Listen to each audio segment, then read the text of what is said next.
Assalamualaikum warahmatullahi wabarakatuh.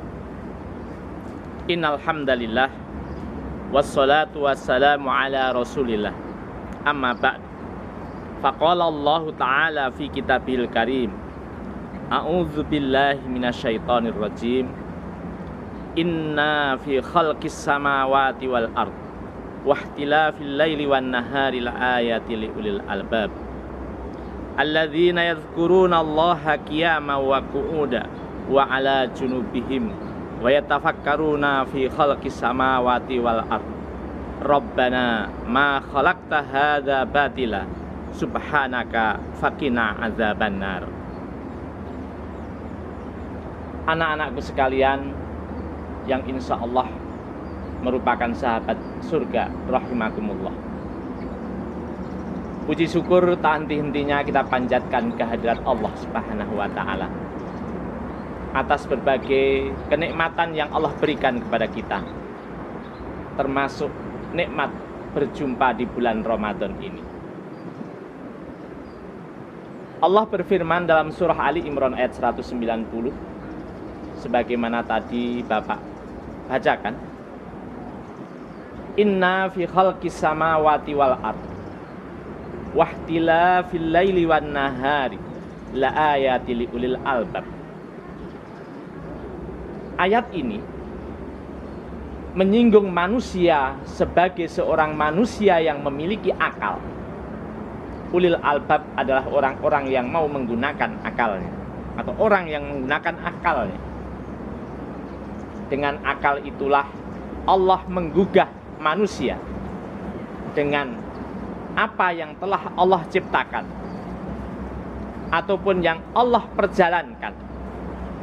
Inna fi khalqi, sesungguhnya di dalam penciptaan, terkait dengan penciptaan langit dan bumi, silih bergantinya malam dan siang, la ayati liulil albab, sungguh itu merupakan bukti, merupakan tanda bagi orang-orang yang menggunakan akal.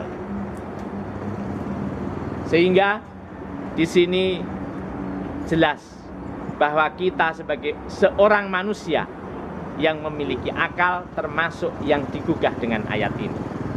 Nah, terkait dengan ayat ini, maka ada amalan yang bisa kita lakukan terkait dengan ayat ini. Rasulullah pernah menyampaikan bahwa di kala malam hari, atau mungkin kita setelah sahur kemudian mau berangkat ke masjid, maka kita berhenti sejenak, menghadapkan diri kita ke kiblat, kemudian melihat ke atas langit. Maka salah satu doa yang dibaca adalah ayat ini. Inna fi khalqis samawati wal ard wahtilafil laili wan nahari la ayatil liulil albab.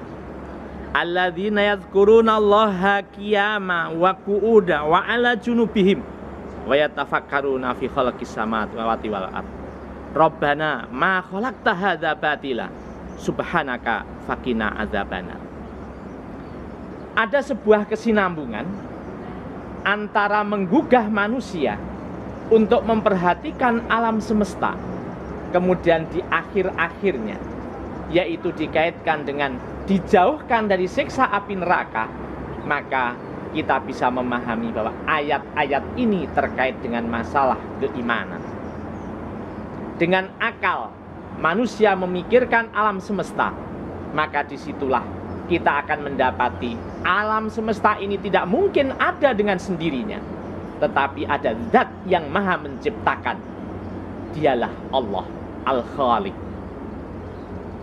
Demikian pula ketika ada keteraturan di alam semesta, ada perputaran malam dan siang, semuanya itu teratur, pasti ada yang maha pengatur. Dialah Allah Sang Mudabbir, yang mengatur seluruh apa yang ada, baik yang kecil maupun yang besar. Alam semesta merupakan tatanan yang sangat besar. Di dalam diri kita pun juga ada sebuah tata aturan bagaimana peredaran darah. Dan disitulah kita bisa memastikan pasti ada yang maha pengatur. Dan yang maha pengatur itu adalah Allah Subhanahu wa Ta'ala. Oleh karena itu, Di menjelang akhir ayat tadi pun kita juga diminta untuk senantiasa berzikir kepada Allah. Alladzina yadhkurunallaha qiyaman wa qu'udan wa 'ala junubihim. Jadi mengingat pada Allah itu baik itu berdiri ataupun duduk ataupun berbaring.